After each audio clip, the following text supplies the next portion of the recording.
Nous sommes la moyenne des personnes que nous fréquentons. Avec Génération Do It Yourself, je vous propose de rencontrer ensemble des entrepreneurs, sportifs ou artistes qui vont littéralement faire exploser notre moyenne.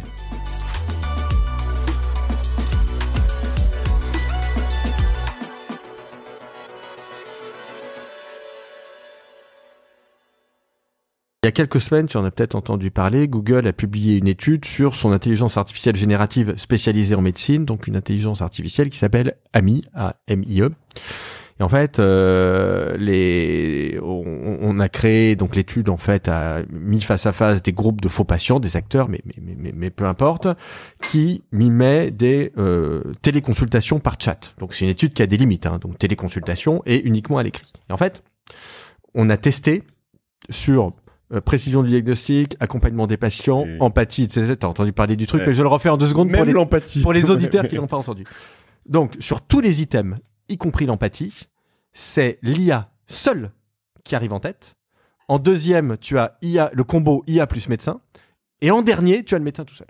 C'est-à-dire que même le médecin, quand il intervient avec l'IA, en fait, il ajoute des erreurs.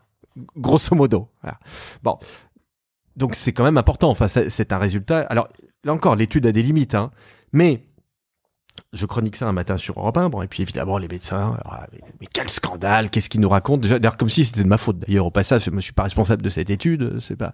Mais surtout, le sujet, c'est pas est-ce que les médecins vont disparaître. Alors là, j'ai peut-être une petite différence avec Laurent, d'ailleurs. Alexandre, le sujet, c'est pas est-ce que les médecins vont disparaître. C'est une nouvelle fantastique pour les médecins. Il y a un vieillissement de la population, il y a une augmentation des pathologies chroniques, il y a de moins en moins de médecins. Et il s'avère qu'on peut utiliser des IA qui sont aussi bonnes, voire meilleures que les médecins. Mais champagne, mais c'est extraordinaire. Quand tu recrutes quelqu'un, Mathieu, tu veux quelqu'un de nul ou quelqu'un de bon, quelqu'un de brillant? Tu veux quelqu'un de brillant. A priori. Est-ce que ça te dérange s'il est meilleur que toi sur tel ou tel sujet? Au contraire. T'es content? Oui. Ce raisonnement qui est naturel pour toi qui es un entrepreneur, c'est la même chose avec la technologie. Si je peux travailler avec une IA qui, sur certains sujets, est techniquement meilleure que moi. Mais putain, mais c'est la meilleure nouvelle de la journée. Ce qui est difficile dans les deux cas, et je suis forcément 100% d'accord avec toi, c'est que je suis entrepreneur, donc si dans mes équipes j'ai des gens qui peuvent travailler avec des IA qui sont meilleurs qu'elles et qui et que ça va augmenter le niveau, la qualité, etc. C'est très bien.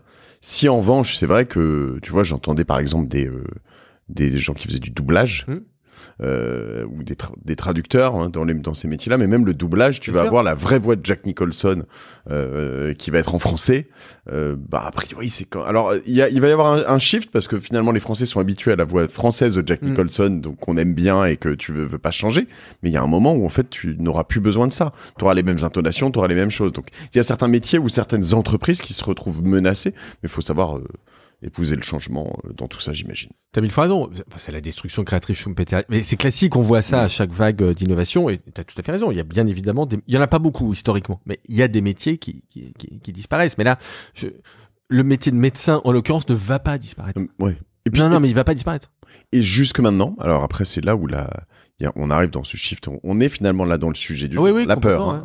Alors là, exactement en plein dedans. La peur, et notamment la peur de l'IA.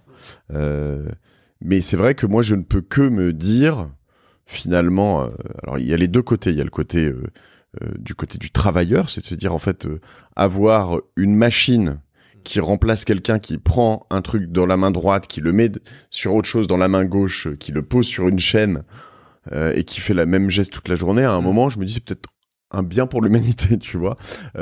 Si tu reprends la même chose sur quelqu'un qui prend des données quelque part, qui les recopie sur Excel ou qui les recopie sur PowerPoint ou qui voilà, là où l'IA nous mène plus loin, c'est qu'il peut y avoir de la créativité, il peut y avoir de la création de beau, il peut y avoir à la fois, tu vois, là où je me projette, c'est que je me dis, est-ce que t'écouterais pendant 2 heures, au moins je l'ai sur mes podcasts, je mets 2 IA qui dialoguent. Alors, mais pourquoi pas, en fait, alors si le truc est hyper intéressant.